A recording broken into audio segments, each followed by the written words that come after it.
광주광역시 변두리 마을인 산골짜기 거북맹에 거대한 바위가 자리 잡고 있었다. 이 바위는 오래전부터 이 지역 사람들에게 경외의 대상이었고 다양한 민속신앙과 이야기를 자아냈다. 옛날 옛적 지금의 광주 지역은 수많은 작은 마을로 이루어져 있었고 그중 한 마을에 아주 똑똑하고 용기 있는 청년이 살고 있었다. 그의 이름은 영민이었다.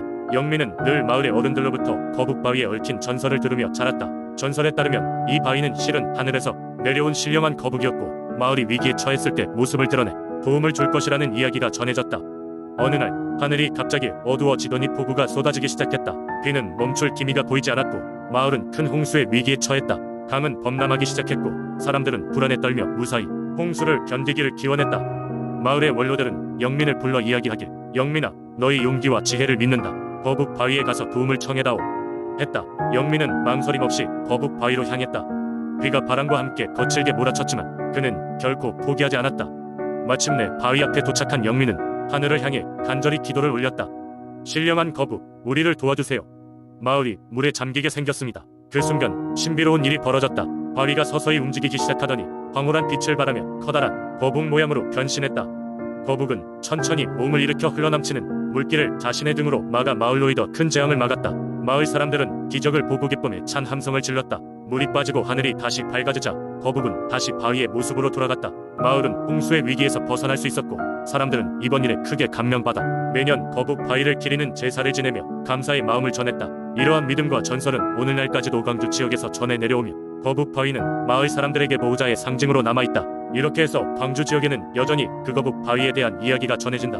이 전설은 지역 주민들만의 중요한 정신적 유산으로 자리 잡고 있으며 많은 이들이 그 바위를 직접 방문하고 경매를 느끼곤 한다. 두 번째 이야기. 옛날 전라남도 담양군 죽향리에는 깊은 숲속에 작은 마을이 있었다. 마을은 주변에 높은 산들로 둘러싸여 있었고 마을 앞을 휘감아 흐르는 맑은 시냇물 덕분에 농사를 짓기에 좋은 땅이었다. 이곳에서 사람들은 주로 벼농사와 밭농사를 하며 평온한 삶을 영위하고 있었다. 마을 북쪽 귀퉁이에는 오래된 당산나무가 있었는데 이 나무는 마을 사람들에게 신성시대는 존재였다. 해마다 추수철이 다가오면 마을 사람들은 당산나무 아래에서 풍요와 안녕을 빌며 제사를 지내곤 했다. 마을에는 구렁이 신이라는 전설이 전해 내려오고 있었다. 구렁이라는 이름의 이 신은 마을과 주변 자연을 수호하는 존재로 여겨졌는데 사람들은 오랜 세월 동안 그 구렁이 신을 경배해왔다. 전해지는 이야기로는 구렁이 신은 본래 한 청년의 훈령이라고 전해진다. 그 청년은 마을이 세워지기 이전에 이곳에서 은둔 생활을 하던 사람이었다고 한다. 척박한 땅에서 홀로 지내던 청년은 자연의 이치를 깨우치기 위해 산과 바다를 오가며 셀 수 없는 시간을 보냈다. 하루는 청년이 몸져 누운 한 노인을 산 중턱에서 발견했다. 노인은 심하게 아픈 상태였으나 청년 덕분에 빠르게 회복할 수 있었다. 노인은 감사의 뜻으로 청년에게 자신의 지팡이를 건넸고 그 지팡이는 처음엔 보잘것없어 보였으나 신비한 능력을 지닌 것으로 밝혀졌다. 그 지팡이는 자연의 기운을 담아 땅을 비옥하게 만들고 사악한 존재로부터 청년을 보호해 주었다. 청년은 지팡이의 능력을 이용해 마을을 이루고 사람들을 모아 함께 살기 시작했다. 모두가 그의 지혜와 인품을 존경했고 마을은 평화롭게 기능하였다. 그러나 그가 늙어 죽은 후에도 사람들은 그의 의지를 기리고자 당산나무 근처에 그의 무덤을 만들었고 그 후로는 그의 혼이 마을의 수호신인 구렁이 신이 되었다고 믿게 되었다. 구렁이 신이 된 청년은 마을의 당산나무 아래에 머물며 마을과 주민들을 지켜주었다고 전해진다. 사람들은 해마다 제사를 지내며 풍년에 감사하고 마을의 안녕을 빌었다. 그리고 시간이 흐를수록 구렁이 신에 대한 신앙은 깊어져 갔다. 그들은 구렁이 신이 화를 내지 않도록 조심하며 항상 당산나무 주변을 깨끗이 하고 마을에 불운이 닥칠 때면 더욱 열심히 기도를 드렸다. 오늘날에도 해마다 구렁이 신을 기리는 제사가 이어지며 그 유산이 유지되고 있다. 비록 현대화가 진행되면서 옛날과 같은 절대적인 신앙은 줄어들었지만 죽향리의 사람들은 여전히 구렁이 신의 이야기를 전하며 그들의 전통과 문화를 지켜나가고 있다. 세 번째 이야기. 오랜 옛날 깊은 산속 마을 삼척에는 바다를 지배하는 용왕이 살고 있었다. 마을 사람들은 바다의 풍요로움을 기원하며 용왕에게 여러가지 방식으로 제사를 올렸다. 이들은 모두 바다와 밀접한 관련이 있는 사람들이었고 바다의 은혜 없이는 살아갈 수 없는 처지였다. 그러던 어느 날 바다는 전례 없는 격동과 함께 마을의 위기를 예고했다. 갑작스럽게 기상이 악화되어 마을 사람들은 바다로 나가지도 못하고 먹고 살 길이 막막해졌다. 바다에서의 생활이 어려워지자 마을의 원로들은 초조한 마음에 용왕을 달래기 위해 모여용왕제를 준비하기로 했다. 용왕제는 해마다 열리는 전통적인 축제로 마을 사람들은 이 축제에서 바다의 안녕과 번영을 기원하며 이틀 밤낮으로 축제를 벌였다.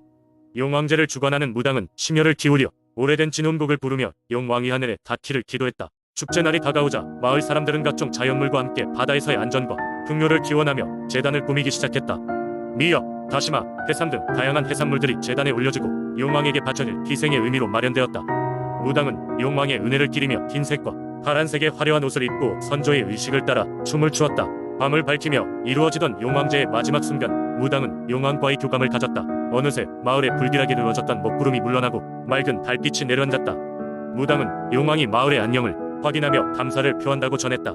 사실 그저 무속의 의식으로만 볼 수도 있었지만 사람들은 어느새 용왕의 존재를 실감하며 경이로움에 젖었다. 이튿날 아침, 마을 사람들은 기적처럼 잔잔해진 바다를 보았다. 대양은 다시금 평화로워졌고 선명한 푸른 물결은 우수한 물고기들을 포용하고 있었다. 사람들은 용왕의 위대한 축복을 받았다고 믿으며 감사의 눈물을 흘렸다. 후일담으로 삼척 마을에서는 이 용왕제가 정기적으로 열리게 되며 사람들이 바다의 문화를 기리고 서로의 번영을 축복하는 중요한 행사로 자리잡게 되었다. 이렇듯 삼척 민속신앙 속의 용왕 이야기는 마을 사람들에게 바다에 대한 경외와 감사의 중요성을 일깨우는 살아있는 전설로 전해져 내려오고 있다. 네 번째 이야기. 옛날 옛적 깊은 산속에 자리한 작은 마을이 있었다. 그 마을 사람들은 주 농업에 의존하여 생활했으며 그들은 자연과 더불어 살아가고 있었다. 이 마을에는 특별한 신앙이 존재했는데 그것은 산신령을 모시는 신앙이었다.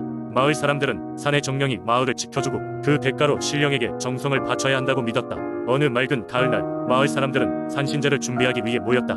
매년 이맘때가 되면 사람들은 숲속 깊은 곳에 위치한 신성한 제단으로 향했으며 그곳에서 신령에게 풍요로움과 건강을 빌었다. 마을의 장로인 김노인은 제단의 앞에 서서 사람들을 이끌었고 그는 매번 신령이 요구하는 엄격한 의식을 정확히 수행하여 산신의 뜻을 헤아리려고 애썼다. 이번 해의 의식도 성대하게 치러졌지만 제단에서 돌아오는 길에 김노인은 갑자기 발목을 삐끗하여 넘어지고 말았다. 마을 사람들은 곧바로 그를 부축하여 집으로 데려갔지만 김노인의 부상은 쉽게 회복되지 않았다. 그러자 마을 사람들 사이에서는 혹시 산신령이 노여워한 것이 아닌가 하는 불안한 소문이 퍼지기 시작했다. 그날 밤 김노인은 꿈속에서 한 노인을 만났다. 그 노인은 지프로 만든 모자에 허름한 옷차림을 하고 있었지만 눈빛은 매우 빛나고 있었다. 노인은 김노인에게 다가와 부드럽게 말했다. 나는 이 산을 지키는 산신령이네. 그대의 부상은 나의 노여움 때문이 아니니 걱정하지 말게. 다만 하나의 부탁을 들어주었으면 좋겠네. 김노인은 두려움 반 궁금증 반으로 물었다. 어떤 부탁이십니까? 마을 사람들에게 자연을 아끼고 보호하라는 것을 잊지 않도록 상기시켜주게. 그대의 지혜와 덕망을 나 또한 잘 알고 있으니 사람들에게 자연과 더불어 사는 법을 가르쳐주기를 바라네. 또한 그대가 이루어야 할 또 하나의 과제가 있네. 그것은 마을의 젊은이에게 무병장수의 가르침을 전해주어야 하네. 꿈에서 깨어난 김노인은 곧바로 마을 사람들을 불러 모았다. 그는 자신의 꿈 이야기를 전하고 산신령의 부탁에 대해 설명했다. 마을 사람들은 모두 깊이 숙고한 끝에 산신령의 말씀을 따라 자연을 더 아끼고 보호하는 노력을 하기 시작했다. 그들은 불필요한 나무 벌목을 삼가고 동물을 존중하며 평화로운 공존의 길을 찾으려고 애썼다. 그리고 김노인은 젊은이들에게 무병장수의 비결을 전하기 시작했다. 그것은 심신의 조화를 이루고 규칙적인 생활 습관을 가지며 자연에서 온 음식들로 식사를 하는 것이었다. 그는 또한 매일 산책을 하고 자연의 소리를 듣고 마음의 평화를 찾는 것이 중요하다는 것을 강조했다. 시간이 흐르면서 마을은 번영을 누리게 됐고 마을 사람들은 점점 더 건강하게 오래 살게 되었다. 이로 인해 마을은 외부에서 무병장수의 비결을 배우기 위해 찾아오는 사람들로 붐비게 되었고 그들은 마을 사람들로부터 많은 배움을 얻어갔다. 김노인은 마지막까지도 건강하게 삶을 마무리했고 그의 가르침은 후대에까지 전해지며 마을의 전통이 되었다. 마을 사람들은 김노인의 무덤가에서 늘 그의 가르침을 되새기며 자연과 더불어 사는 삶의 지혜를 잊지 않았다. 다섯 번째 이야기. 옛날 옛적 강원도 양구에서는 누군가 설악산에 들어가면 육계를 만난다는 소문이 널리 퍼져 있었다. 이 전설의 주인공은 폐쇄적인 마을 소년 준섭이었다. 소문은 신비롭고 두려웠지만 준섭은 오래된 이야기의 진리를 밝히고자 하는 강렬한 호기심을 지녔다. 하루는 맑고 쾌청한 아침이었고 준섭은 친구들에게 비밀리에 나무 토막으로 만든 부적을 손에 쥐으며 설악산으로 향했다. 마을 어르신들이 전해준 육계의 이야기를 생각하며 그의 마음에는 두려움보다 기대가 더 컸다. 그는 숲으로 들어가자마자 주위 환경의 아름다움과 고요함에 잠시 매료되었지만 곧 길을 잃고 말았다. 해가 저물기 시작하자 준섭은 불안해지기 시작했다. 그때 갑자기 숲에서 기묘한 그림자가 나타났다.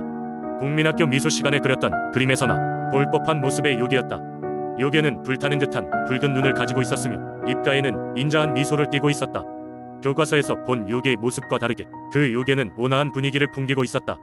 요괴가 말을 걸었다. 여기까지 오다니 대단한 용기가 있구나. 젊은이, 너의 이름은 무엇이냐? 준섭은 얼음이 된 듯하였지만 얼마간의 시간이 지나고 나서야 힘겹게 말문을 열었다. 저는 양구에서 온 준섭이에요. 전설을 확인하고 싶어서 이곳에 왔어요. 그 순간 요괴가 크게 웃음보를 터뜨렸다. 하하, 전설이라 했느냐?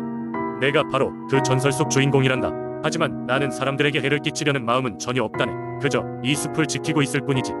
요괴의 웃음소리에 준섭은 안도감을 느낄 수밖에 없었다. 요괴는 준섭에게 여러 시원한 이야기를 들려주었다. 다리를 건너는 나그네들에게 도움을 준 이야기, 길 잃은 양들을 몰아주던 이야기 등 신비롭고 따뜻한 이야기들이었다. 준섭은 이야기에 빠져 무엇이 실화이고 무엇이 전설인지 구분할 수 없게 되었다. 짧은 시간 동안 주고받은 이야기 속에서 준섭은 요괴에 대한 두려움을 완전히 잊었다. 오히려 그는 요괴와 친구가 되어가는 것을 느꼈다. 해가 저물고 나서는 요괴가 준섭을 붙들고 자기가 아는 비밀의 길을 통해 마을까지 안전하게 인도해 주었다. 마을에 돌아온 준섭은 누구에게도 이 이야기를 믿게 할 수 없었지만 그날 이후로 준섭은 부적으로 만들었던 나무 토막을 늘 지니고 다녔다. 그리고 언제나 그 요괴와 다시 만날 날을 꿈꿨다.